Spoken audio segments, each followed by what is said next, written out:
Astropup and the Revenge of the Parrot. Hello, this is Richard. This is a tale of revenge. It took place quite away from here, on the dark side of the moon. We are very fortunate to have a guest here in the Storynory studio who was an eyewitness of these extraordinary events. And so, without further ado, I will hand you over to our space-travelling friend, Astropup. If I've learned one thing on my space travels, it's that the universe is the strangest of places. You have no doubt heard the old story that the moon is made out of cheese. A silly sort of tale to tell the puppies. Or so you thought. But it often turns out that there is more than a juicy morsel of truth in those old legends. Let me explain. As anyone who has been there will tell you, the moon is an exceptionally quiet place. But the listening posts at our space centre were picking up a sort of cosmic squeaking. That was how it started. Next, there were deep rumbles. It was as if the Silver Lady of the Skies had a bad case of tummy rot. They were looking for volunteers to go and investigate. Of course, no human being was silly enough to step forth. When there's a dangerous mission to be had, our human's way is to send a couple of dumb animals. Yours truly and the parrot were picked for the job. Missions to the moon are called lunar assignments. Lunatic, more like, squawked the parrot as we took up positions in the spaceship. Cosmic squeaking, my claw! Some human scientist forgot to oil his telescope. Well, I said, what about the rumbles? I've never heard anything so daft. I was not so sure. Where there was a rumble, I sensed there was bound to be danger. Some sort of large beast, or machine, or bomb.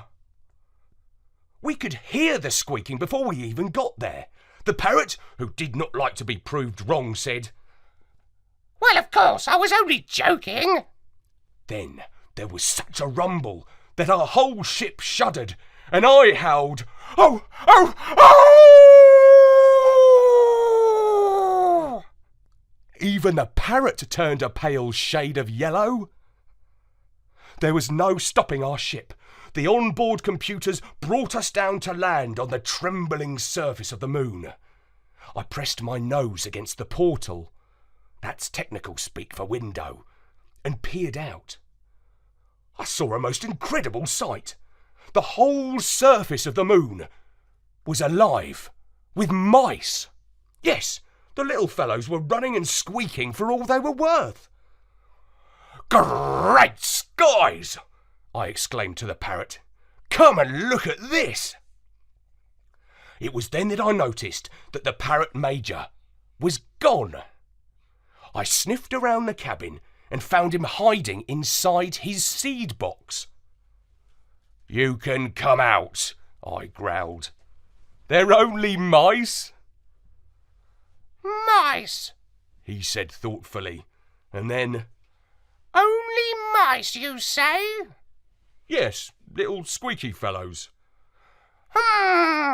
said the parrot. Let's go out and take a closer look. We put on our space helmets and slid down the chute onto the moon. The little rodents were running over my feet. Not that I'm ticklish, but it wasn't nice. We made our way as best we could over the surface. We were in a little valley, and we had to climb out, which wasn't so hard due to the fact that bouncing on the moon comes easily. I leapt from boulder to boulder until we had a clearer view of where we had come to. What we saw at the top of the ridge was an even more amazing sight. In the distance was a range of mountains. One of them was literally blowing its top. "It's one of those volcanoes," I said, feeling rather pleased with myself. Yes, the parrot might be the brains of the team, but I had picked up a bit of knowledge in my lessons at the Space Centre, and that stuff coming out of it is what's called lava, I said with pride. More like snot, you mean? Squawked back the parrot. It was unusual for my friend to be so vulgar, but I had to admit, the stuff coming out of the mountain was a luminous yellow colour. There were rivers of it flowing down its sides. The mice were streaming towards them. Let's take a closer look, said the parrot, and we bounded on over the moon until we came nearer. That explains the mice, said the parrot as we peered into one of the yellow streams. It's a giant fondue! Fondue? I'm afraid we haven't studied fondues yet in our geography class, I admitted. Don't be daft, said the parrot. A fondue is a dish. It's melted cheese. No wonder the mice are going crazy. Here, try some. He picked up a rock covered in yellow goo. I sniffed it and gave it a lick. Not my favourite snack, but it was cheese all right. It was erupting from the centre of the moon and spewing out of the volcano. You know what this means? Said the parrot. It means, I said, that the moon really is made of cheese after all. Correct, said the parrot. But normally you would not know it. The cheese is at the centre of the moon's core. These mice don't normally come here. They've come from another planet, especially for the cheese. See those? Said the parrot, pointing a wing at some fluffy ball-like objects. Those are their spaceships. Rodents are smart and not to be underestimated. And what else do you think this means? I looked around for clues.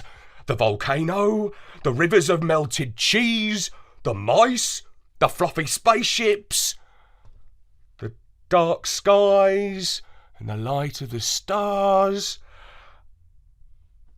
I give up, I admitted. What is the meaning of all this? Cats, said the parrot. I said, and then, what do you mean, cats? Don't use that word lightly around me. It's the filthiest word in the universe. You can go on, said the parrot. It was me they tried to kill, remember? Perhaps you heard my last story, The Day of the Cat, in which a team of cat commandos tried to take out my super-intelligent bird friend. He'd never got over that, and been a broody little fellow ever since. But where there are mice, he said, there are bound to be cats, sooner or later. Unless you believe that we were the only ones to pick up their squeaks. I don't think so. It won't be long before the cat people are here, if they aren't already. This volcanic eruption of molten cheese is a feast for the mice. But the mice will be a feast for the cats. We'd better warn them. They know the risks, said the parrot quietly, almost to himself. I could see that his brilliant little brain was turning something over. What's on your mind? I asked. Revenge, said the parrot quietly, and then, much, much louder, Revenge! My feathery friend looked as mad as I'd ever seen him. His beady eyes were almost popping out of the glass bulb of his space helmet. He was hopping from one foot to the other. But because of the low gravity of the moon, his hops were rather exaggerated, so that he looked like a jerky puppet on a string. Steady on, I said. Our mission is almost done. Let's scoop up some of this extraordinary lunar cheese and take it back to Earth for the human scientists to examine. Or snack on. If we can persuade a mouse or two to come back with us as well, even better. Not yet, said the parrot. We're going to wait for the cat people to get here. And then we are going to ambush them. I thought that this was the worst idea yet, but since the crazed parrot was my commanding officer, there wasn't much I could do about it. We went back to our ship, and I for one slept. The parrot sat on his perch.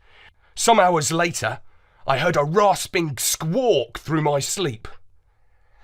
They're here! I jumped up to my 4 feet and shook myself, ready for action. The parrot said in a hushed rasp, Go to the cargo and find a box marked with a skull and crossbones.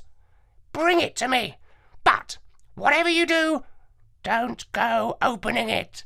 There aren't any bones in there, you know. I did as I was told and found the box. It had a handle that I could pick up in my mouth. I wondered what could be inside. It wasn't heavy. When I placed it at the foot of the parrot's perch, he hopped down onto it with a happy glint in his eyes. Seeds? I asked. No, something much better, he replied. Fleas! Fleas? Now I thought he had gone completely insane. After cats, fleas are the most loathsome creatures in the universe. The humans believe that God made snakes to punish them, but we dogs know. The fleas are the bane of all decent creatures. I bought them just in case, said the parrot. Strictly against orders, of course. And this is just in case. A few minutes later, we were back on the moon. I brought the box and another object from the hold, a sort of contraption on wheels. The parrot harnessed it to me, and I pulled it along the valley. We walked, or rather moon-hopped, for some half an hour, until the parrot looked up at the stars and said, This will be about the place. We began to climb up the valley. It wasn't so easy this time, as I was pulling that wheelie thing and had the box of fleas in my mouth. It did not feel like there were cats nearby, because normally I would have smelt their stench. But it's different when you have a space helmet on. I cautiously peered over the top. There they were, about a dozen ninja cat commandos, armed with laser guns. They are the advance team, said the parrot. Let's wait for the mothership. So we waited. I can tell you that waiting is the worst part of any mission. You wait, and you wait, and you don't feel in control of your destiny. I just wanted to dart over the top of that ridge, barking at the top of my voice and charging at the cats. But that, of course, would have been suicide. It was an hour before we felt the ground tremble. This time, it was no volcanic eruption, but a huge spaceship was landing. Its doors opened, and out streamed an army of cat people. There are not so many strays on the streets of Rome. Fabulous, said the parrot. He really had gone crazy. But orders are orders, and I did as he told me. I slowly advanced over the top, pulling the machine behind me. The parrot picked up the box in his beak and placed it onto the machine. He told me to stop, and he undid my harness. A cat lookout had spotted us and called out. The air was filled with the most dreadful caterwaul. A squad of 5 or so ninja commandos came running towards us. Steady. Steady. No! Called the parrot, and his little head darted forward and pecked a red button on the machine. It fired the box into the air until it was up above the army of the cats, where it detonated with a bang. A cloud of fleas filled the air and gently floated down to the surface. Almost immediately, the cats started to mew pitifully. The cat commanders stopped in their tracks and started to scratch, quite manically. It was a wonder to behold, But I did not want to hang around to catch one of those fleas. I turned and ran back down the valley and bounded for the spaceship. The parrot fluttered after me. When we had the door of our craft safely sealed shut, we were both in stitches of laughter. I've never seen such a beautiful sight in my life, I said, almost in tears of joy. But those were no ordinary fleas, were they? No, said the parrot. they're a top-secret weapon! Cosmic fleas! They are specially attracted to cats, and there is no flea powder to combat them. That army of cats will hardly be welcomed back home.